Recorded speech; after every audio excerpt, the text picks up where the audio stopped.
भक्तों, बिना कथा सुने अधूरी मानी जाती है।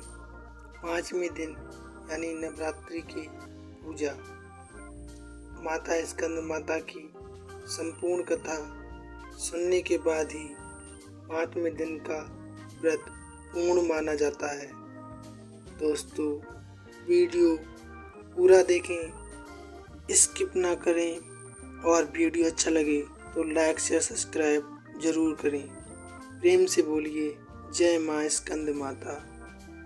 आइए शुरू करते हैं। नवरात्रि के 5वें दिन माँ स्कंद माता की पूजा अर्चना करने का विधान है। साथ ही इन्हें अत्यंत दयालु माना जाता है। कहते हैं कि देवी दुर्गा का यह स्वरूप मातरम को परिभाषित करता है। वहीं प्रेम और ममता की मूर्ति स्कंद माता की पूजा करने से संतान प्राप्ति की मनोकामना पूर्ण होती है और माँ आपके बच्चों को दीर्घायु प्रदान करती है। वहीं देवी भागवत पुराण के अनुसार भोलेनाथ की अर्धांगिनी के रूप में माँ ने स्वामी कार्तिकेय को जन्म दिया था। स्वामी कार्तिकेय का दूसरा नाम स्कंद है, इसलिए माँ दुर्गा के इस रूप को स्कंद माता कहा गया। आइए जानते हैं कथा। प्राचीन कथा के अनुसार तारकासुर नाम का एक राक्षस ब्रह्मा जी को प्रसन्न करने के लिए कठोर तपस्या कर रहा था। उस कठोर तप से ब्रह्मा जी प्रसन्न होकर उनके सामने आए। ब्रह्मा जी से वरदान मांगते हुए तारकासुर ने अमर करने के लिए तब ब्रह्मा जी ने उसे समझाया कि धरती पर जो भी जन्मा है उसे मरना ही है। निराश होकर तारकासुर ने ब्रह्मा जी से कहा कि हे प्रभु, ऐसा कर दो कि मेरी मृत्यु भगवान शिव के पुत्र के हाथों ही हो। तारकासुर की ऐसी धारणा थी कि भगवान शिव कभी विवाह नहीं करेंगे, इसलिए उसकी कभी मृत्यु नहीं होगी। फिर उसने लोगों पर हिंसा करनी शुरू कर दी। तारकासुर के अत्याचारों से परेशान होकर सभी देवता भगवान शिव के पास पहुँचे और तारकासुर से मुक्ति दिलाने की प्रार्थना की। तब शिव ने पार्वती से विवाह किया और कार्तिकेय के पिता बने। बड़े होने के बाद कार्तिकेय ने तारकासुर का वध किया। आइए भक्तों, अब जान लेते हैं माता के स्वरूप और माता के सद्भाव की चर्चा। तो पहले प्रेम से लीजिए माता जी का मंत्र। या देवी सर्वभूतेषु माँ स्कंद माता रूपेण संस्थिता नमस्ते नमस्ते नमो नमः। या देवी सर्वभूतेषु माँ स्कंद माता। इस मंत्र का आप 8 या 11 बार जाप करें, जिससे आपकी पूजा में सुगमता आएगी, अर्थात आपकी पूजा का फल दुगना हो जाएगा।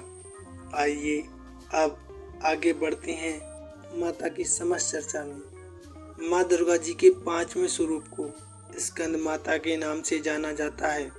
ये भगवान स्कंद कुमार कार्तिकेय नाम से भी जाने जाते हैं।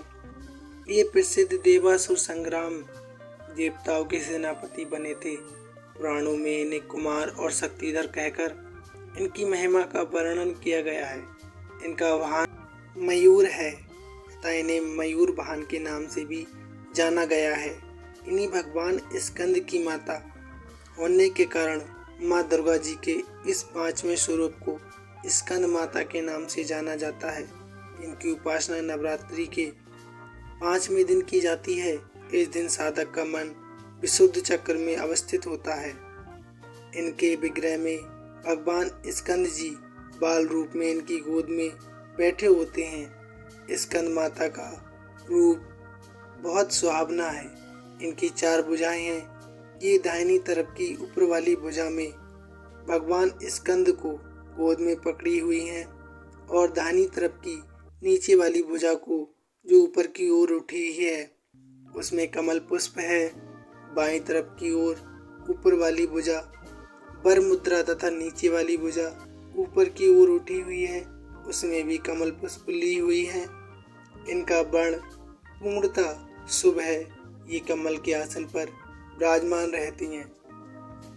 इसी कारण इन्हें पद्मासना देवी भी कहा जाता है। इनका वाहन सिंह अर्थात शेर है। नवरात्र पूजन के 5वें दिन शास्त्रों में पुष्कल महत्व बताया गया है। इस चक्र में अवस्थित मन वाली साधक की समस्त बाह्य क्रियाओं एवं चिंताओं का लोप होता है। वह विशुद्ध चैतन्य स्वरूप की ओर अग्रसर हो रहा होता है।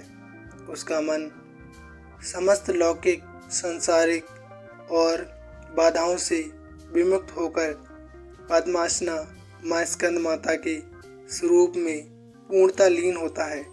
इस समय साधक को पूर्ण सावधानी के साथ उपासना की ओर अग्रसर होना चाहिए। उसे अपनी समस्त ध्यान वृत्तियों को एकाग्र रखते हुए साधक के पथ पर आगे बढ़ना चाहिए, अर्थात सच्चे मन से माता की उपासना करनी चाहिए। माँ स्कंद माता की उपासना से भक्त की समस्त इच्छाएं पूर्ण हो जाती हैं। इस मृत्यु लोक में ही उसे परम शांति और सुख का अनुभव होने लगता है।